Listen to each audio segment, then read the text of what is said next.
In today's episode of the podcast, I'm actually going to talk to you about the 10 things that I didn't know were going to happen in my healing journey. And if you don't know me, I am Michael Unbroken. I'm an author, speaker, coach, and podcast host. Obviously, you're listening to this. And my mission and my goal is to help other childhood trauma survivors heal and become the hero of their own story. And if you don't know my background, I'll hit it just briefly. Mother was a drug addict, alcoholic, stepfather, super abusive. Spent most of my childhood homeless and deeply in poverty. In fact, I lived with over 30 different families in 4 years. At 12, I started doing drugs. At 13, drinking. And by 15, I was kicked out of high school. I made almost $1 million by the time I was 25, legally, mind you, but that just destroyed my life. And for the last 13 years, I've been on my own healing journey, learning to love myself, be the hero of my own story, and ultimately to be unbroken. And I'm here to share that with you. So these are the 10 things that I didn't know that I was going to learn that radically shifted not only just my life, but the way that I see the world. Number 1, accountability. When I started this journey, I had no idea that the very thing that was going to set me free from all the chaos of my past was accountability. And accountability wasn't about other people. So let me be clear about that. This level of accountability was for myself, looking at my choices, my decisions, and how I got to where I was. Now, I'll be honest with you. I spent a tremendous amount of time in victimhood mode of blaming other people and making excuses for everything that happened in my life. Now, I'll be clear. The bad things that happen to us, that's not on you. It's just not. But at some point, you have to take a look at your life and ask yourself, how did I get here? What role am I playing?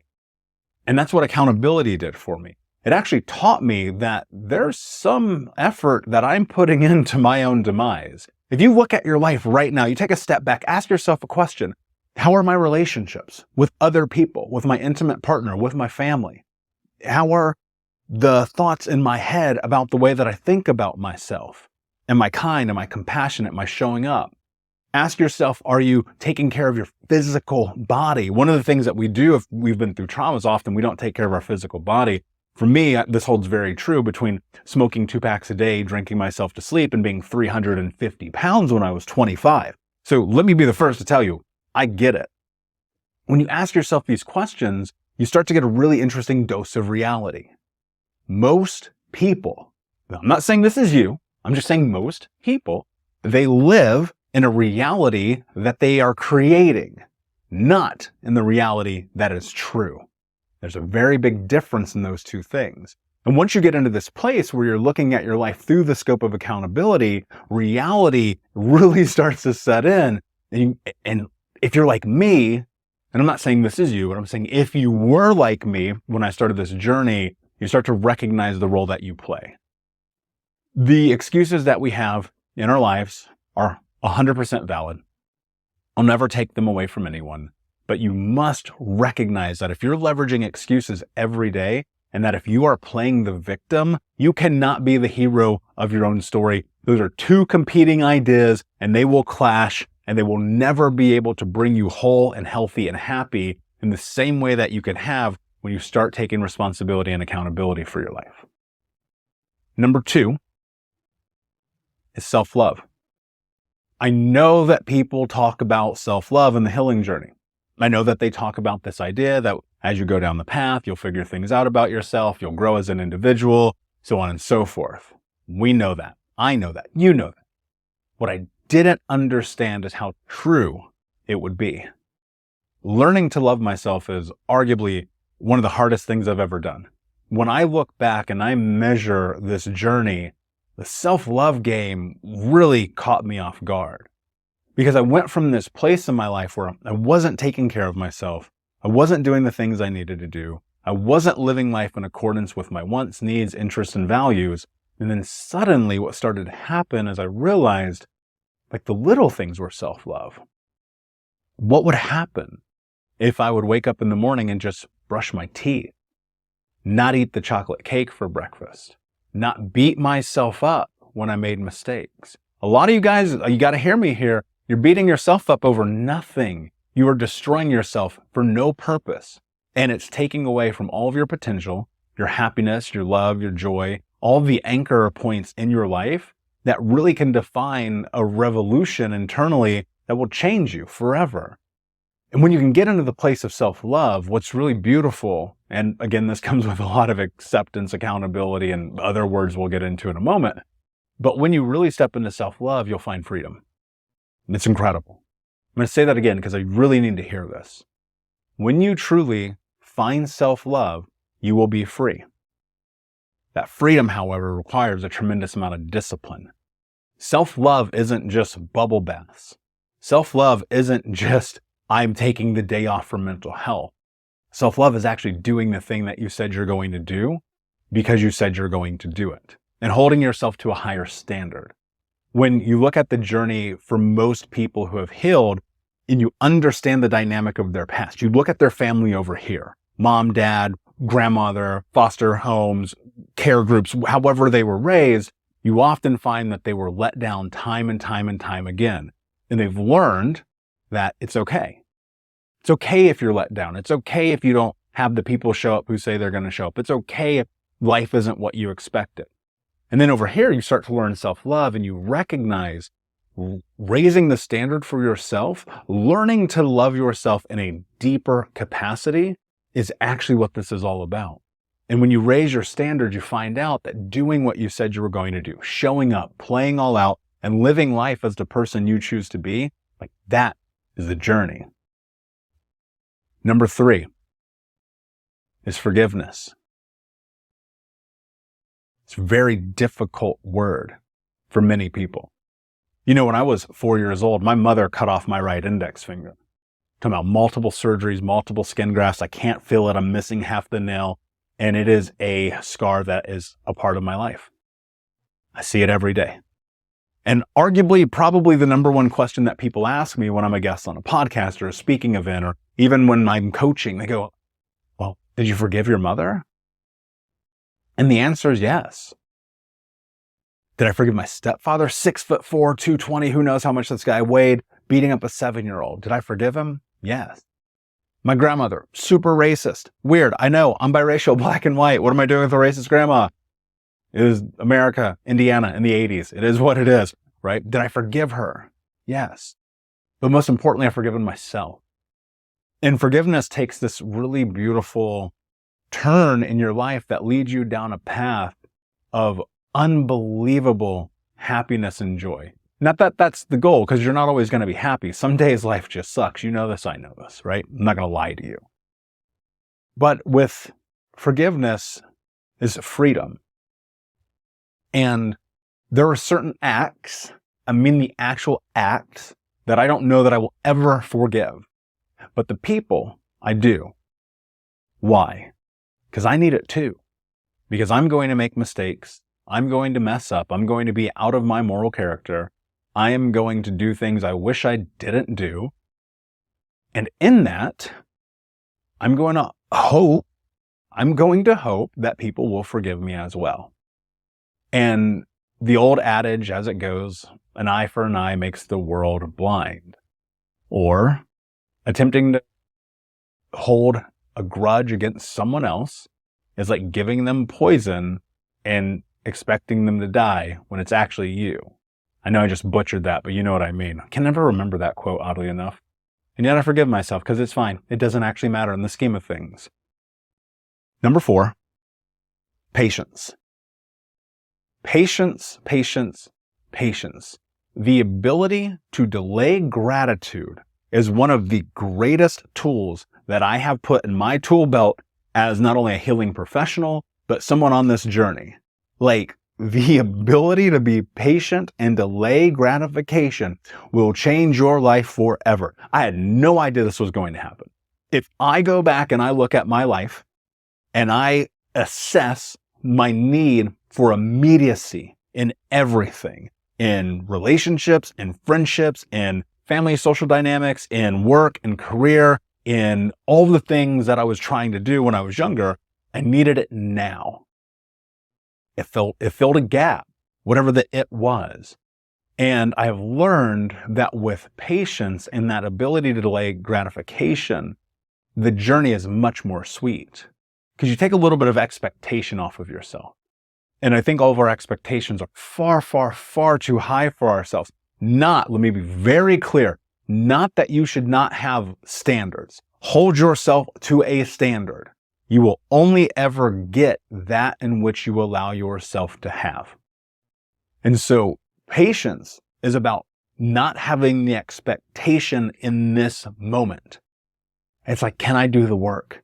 Can I show up? Can I play the game? Can I invest? Can I take the time for this to play out?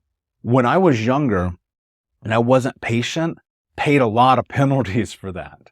As an adult, now a healed man, I find that patience and the ability to delay gratification makes my friendships better, my intimate relationships better, my money better, my health better.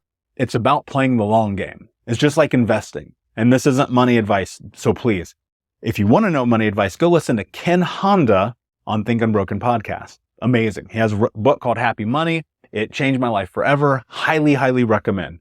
The Ken Honda Think Unbroken podcast. So what happened is if you look at the way people invest, they're playing the 20-year, 25-year, 30-year, 40-year, 50-year game. And most people in their healing journey are playing the 15-minute game. You are not being patient enough. If it took you 20 years to go to therapy for the first time, if it took you 25 years, 30 years, 40 years, 45 years to start working on this, it's going to take a minute. You need to be patient. You have got to recognize that you've got to delay that gratification. But here's what's going to happen. Number 5, grace. Number 5 is grace. What does that mean? As you're on this journey, you're going to have to take it a little easy on yourself. Now, that doesn't mean you're not showing up for yourself. I'm going to extrapolate this idea a little bit more. I always ask myself every day, am I taking care of myself or am I taking it easy on myself? And these are two very different concepts, right? And so if I'm taking it easy on myself, sometimes that means I got to hit the eject button on everything and I've got to stop. And sometimes taking care of myself means I have to show up and do it anyway. Now you have to really assess. This really comes into the knowing, not lying to yourself, being honest, looking in the mirror and making a real assessment of where you are today. Because most people are like, oh, I'm tired. Life is hard. I need to go and drink a bottle of wine and get in the bathtub. No, you don't. What you probably need to do is go get on the treadmill, work out, go and be community with your friends, volunteer, hang out with your family, read a book, do something productive, like listen to the Think Unbroken podcast. Like whatever that thing is probably more important. And that is actually the taking care of yourself. And people fail to recognize that doing the thing that you need to do, that is it. But you're going to mess up. You're going to mess up. You're going to make mistakes. You're going to fall back. You're going to do the thing you said you're never going to do again. You're going to break people's hearts and have your heart broken. You're going to get mad at the world and things aren't going to go the way you expected them to go. And you have to have grace. And grace is just allotting the space for life to life. I always teach my clients, if you come into our Monday programs, whether it's in the group programs or Men's Monday, which you guys can go to unbrokenmen.com to learn more about that. What I'm always teaching is this idea of it's like, life is going to life. Bad things are going to happen. You are probably going to do things outside of your character. And it's about regrouping, recouping, reassessing, reengineering, and showing up. And that only happens through grace. Because if you're beating yourself up, you will never progress.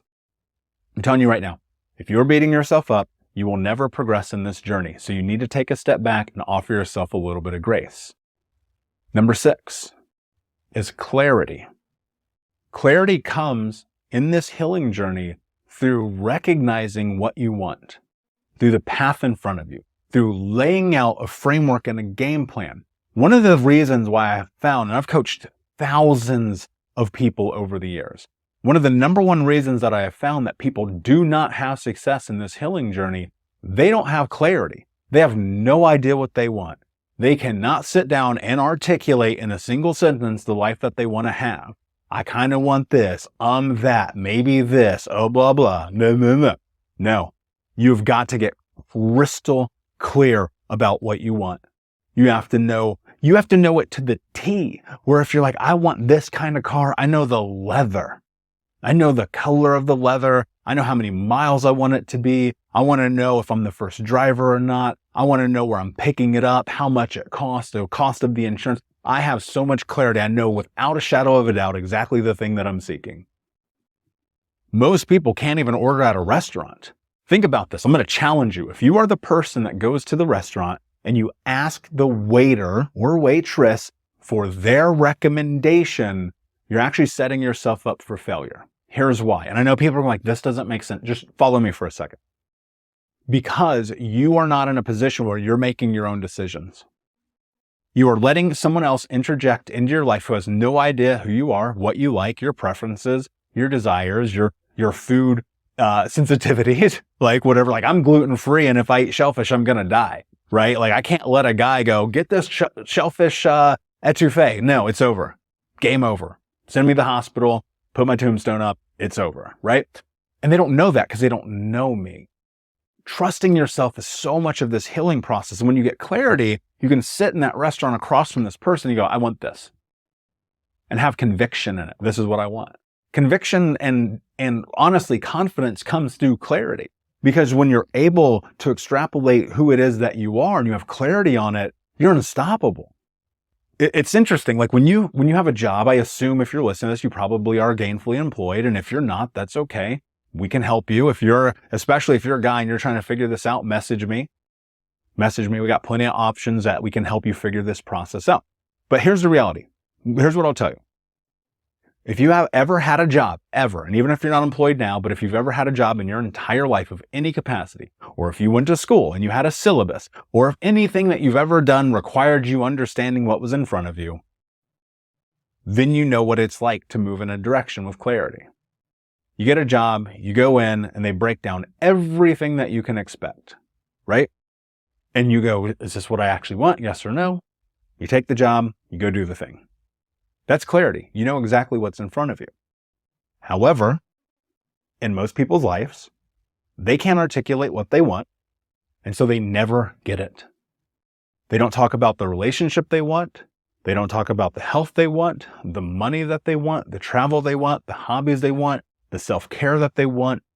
They don't have it laid out in this way in which they can framework it and they can look at their life and say, oh, this is actually who I am and the direction that I choose to go. And so clarity for me came in this journey and helped me understand at depth who I am as a man, who I am as a leader, who I am a coach, who I am as a podcast host, who I am as an author, who I am as a speaker, who I am as a brother, as a friend, as a lover. All of these things came because I have massive clarity. I've actually even had people say to me, they're like, you are so different because you know everything that you want. Here's a trick that I learned from one of my mentors. It's life strategic planning, where multiple times a year, I sit down with a piece of paper and I write down the life that I want to have. And I measure all the activities that I have that are moving me to or away from that life. But I can only do that by having clarity and sitting down and asking myself, what do I want? What do I want? What do I want healing to look like? What do I want my coach to look like? What do I want my therapist to look like? What do I want my interactions with other human beings to look like? Can I have clarity about my own expectations? Right? And so as you go through this, you get the awareness and you lock that in, everything will be different. Number 7, acceptance. Okay. This is a tough one. This is a really tough one. Because acceptance means that you have to actually stare down the belly of the beast. Acceptance is looking at the worst things that have ever happened to you, acknowledging them, and saying, this happened. And it's unfair, and it sucks, and you should not have had this experience. But with acceptance comes the ability to heal. This list isn't in any particular order, by the way, but if it were, acceptance would probably be number 1. We can hide, we can run, we can drink, we can smoke, we can try to have all the sex in the world, make all the money, buy all the clothes. But until we accept, and until we stop hiding, we will never be free. We will never heal. We will never grow. We will never change and transform. We will never get paid for our pain. We will ever be a victim. We will never become the hero of our own story. We will never become unbroken. Not until we accept it. And the hardest part about accepting it is people tie acceptance to shame and guilt. And they blame themselves. They say, I should have known better. It's like, bro, you were 7. Miss, you were 12. It's not on you. And when you accept it, you can let go. Even though it's difficult, I promise you it'll be the hardest thing you do. Because at 25, 26 years old, when I had my moment, I looked in that mirror, it was acceptance that brought me to where I am today. Without a question, unequivocally. People ask me constantly, they're like, what's the number one piece of advice you give somebody on their healing journey? I'm like, accept the truth. The reality that we live in, the reality that you live in, not the fairy tale that you wish you did. And that's where healing exists. Number 8, empathy. Empathy is so important on this process and in this journey, especially on the backside of acceptance. Because empathy, especially for yourself, will give you the ability to be human. To be empathetic is to be human, right? You hear the old adage, to err is to human. I agree. That's not incorrect. But to be empathetic is to be human. To your own suffering, to the suffering of others, to your own faults and mistakes, to the faults and mistakes of others, and to understand nobody knows what they're doing. If you know what you're doing, if you woke up on the day of your birth and you came out and your mama's holding you and you got somebody who handed you a guidebook for life and they said, this is the plan, will you please email it to me at michael@thinkunbroken.com? Because I can stop making these videos. I can stop making this podcast. I can stop coaching people. But that's not true. Nobody got a guidebook. We are all figuring it out day by day. And did our parents do the best? Yes. Could they have did better? Yes. Did we do our best? Yes. Can we do better? Yes. Absolutely. It's yeses across the board. But now you're in this situation, in this position where you have to look at your life. You have to ask yourself a very simple question. That question is, can I be empathetic to myself and to others? Because when you do, it's incredible what starts to happen. You humanize everything. You are a human living a human existence in a human world. And in the human world, humans are faulted. You are one of them. We are faulted. We are not perfect. Don't pretend it. We are all a little bit screwed up. I am too. To be honest, I don't even know why people listen to me. I'm like crazy. I'm as crazy as you are for listening to me. But I'm empathetic to it. To my own mistakes, my own journey, my family, my friends, my community, my lover, whoever. That's how it goes. Number 9 is compassion. I was probably, arguably, the least compassionate person ever. I had to become a robot for survival. And you may have too. I don't know. Most people, I'm not saying you, but most people who have traumatic experiences, they shut down emotionally. They become robots. They turn off. They choose. Subconsciously, they choose, because it's a survival mechanism, and even consciously, because it's a choice, to shut down. To hold people to impossible standards, themselves included. To fight about everything that doesn't matter. And to really be not even just a robot, but less than human. Because you have to be. Because it's the way you made it out. It's how you stuffed your emotions down, how you hid, how you ran, how you broke down, and how when you rebuilt, because you weren't given the appropriate tools, instead of building a space of love and compassion with green grass and an oasis of healthiness, you built a 25-foot wall, 10 feet wide and 100 feet deep, and inside of it is just lava. And it's darkened. And you think that that's the thing keeping you safe. But it's not. And not until you have compassion for the experience that you're going through will that lava turn into grass, turn into heaven, turn into peace? And I know it's hard to be compassionate, especially to people who hurt you. I get it. Why should I be compassionate? They hurt me. They took from me. They did. Imagine what happened to them.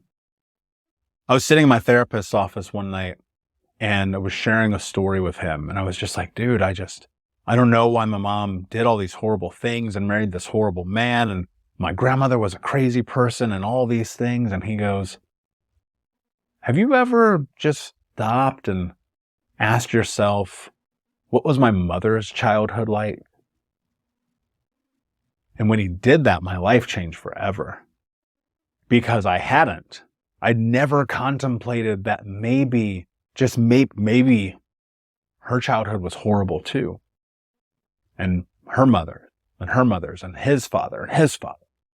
And that this problem wasn't just my family, but this was generations, and it was global, and it was a pandemic.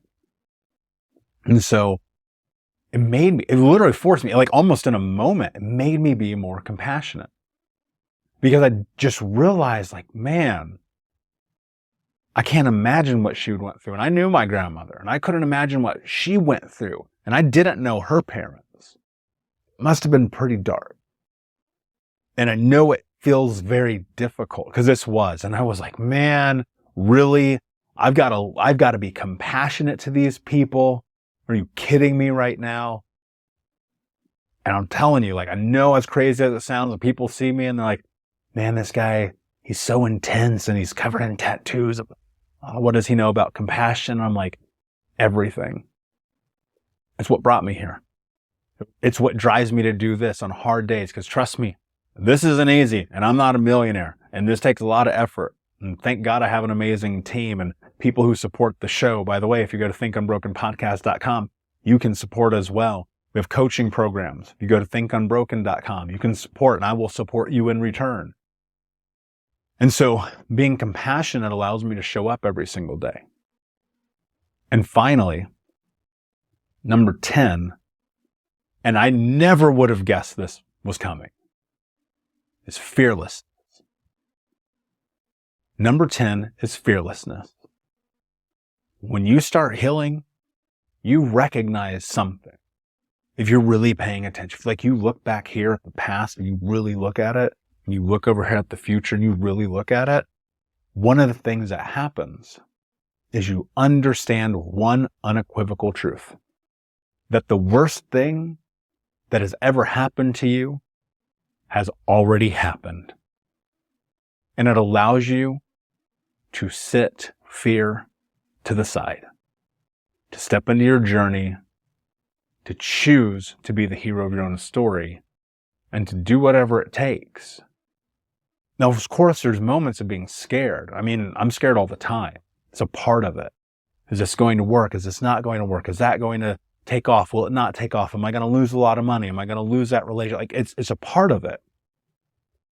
Fearlessness allows you to continue forward even in those moments, because you choose to not be a victim to the unknown, but instead to take the reins, walk down the path, and see what's on the other side.